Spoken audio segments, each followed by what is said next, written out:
children in Ontario are being preyed on and indoctrinated.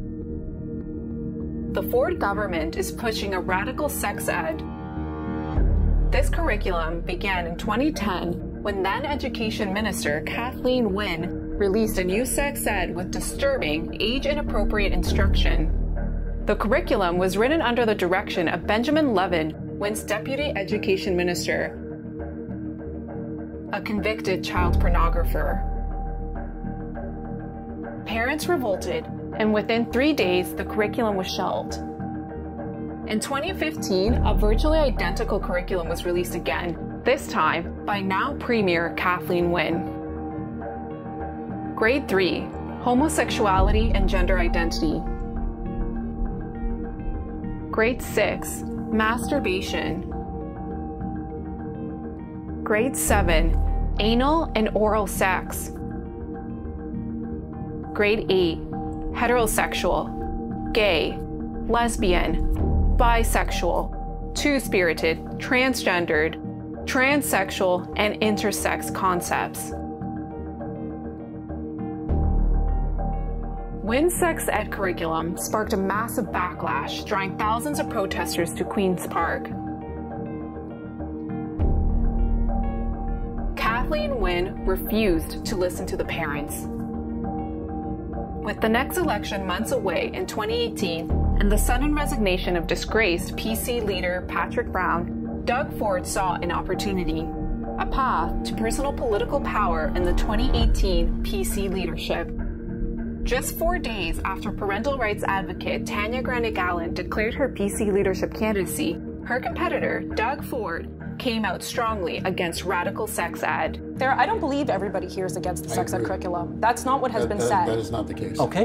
In fact, I don't think anybody here is against the sex ed curriculum. No, as it is currently stated. No. I've heard some people say they will review it. Nobody has said they're against the sex ed curriculum. He promised to repeal Kathleen Wynne's curriculum. We're gonna repeal the sex ed curriculum. And to give Ontario parents a decisive voice in what would replace it. The days of liberal ideology, indoctrinating our kids, they're done. Ford's strategy won him the party leadership. Yet, after his victory, warning signs appeared that he would break his promise. Ford expelled Tanya Granigallen as a PC candidate even after she had won her nomination by a landslide. Ford continued to campaign against the Wynne sex ed, and it was the issue that won him the general election in 2018. Immediately following the election, his education minister, Lisa Thompson, declared that children must learn gender identity theory. We know they need to learn about gender identity and appreciation. Ford ordered a sham consultation, allowing for a hijack by left-wing activists who wanted to push their disturbing, radical, child-endangering agenda. In the late 2018, parental rights group Parents as First Educators recruited enough delegates to the PC Policy Convention to pass several anti-gender ideology resolutions. However, Ford condemned the resolutions, ignored his own party's grassroots, and declared the resolutions dead. It's done. Will you allow it to go No. So you're killing it, Kill you're it. denouncing It's it. done. All this, even though Doug Ford had previously called gender identity theory an unscientific, liberal ideology that has no place in society. The sex ed curriculum should be about facts, not teaching liberal ideology. What are the issues in the curriculum that you have that you don't think are rooted in fact? Your listeners and yourself, tell me what the 6 genders are. I can tell you what everyone says there's they keep adding them, so I can't. But so that's an example, the number of genders. My point, my point. In the end, Ford released a new sex ed curriculum that was acknowledged even by ultra-liberal media outlets as essentially identical to the Wynne curriculum. What is this new sex ed curriculum going to look like? Doesn't look a whole lot different. Closing the circle on his lie to parents that he would repeal the sex ed. People are sick and tired of the liberal ideology that's being shoved down their throats.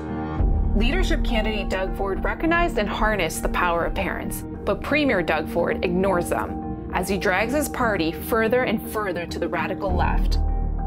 Since 2018, Ford has continued to force gender ideology on school boards, even Catholic ones. It is children in Ontario who will pay the steepest price for his duplicity. Ford has allowed radical ideologues to use the education system to push radical ideas that destroy their innocence and warp their young minds. Don't let Doug Ford get away with it. Doug Ford does not deserve your vote.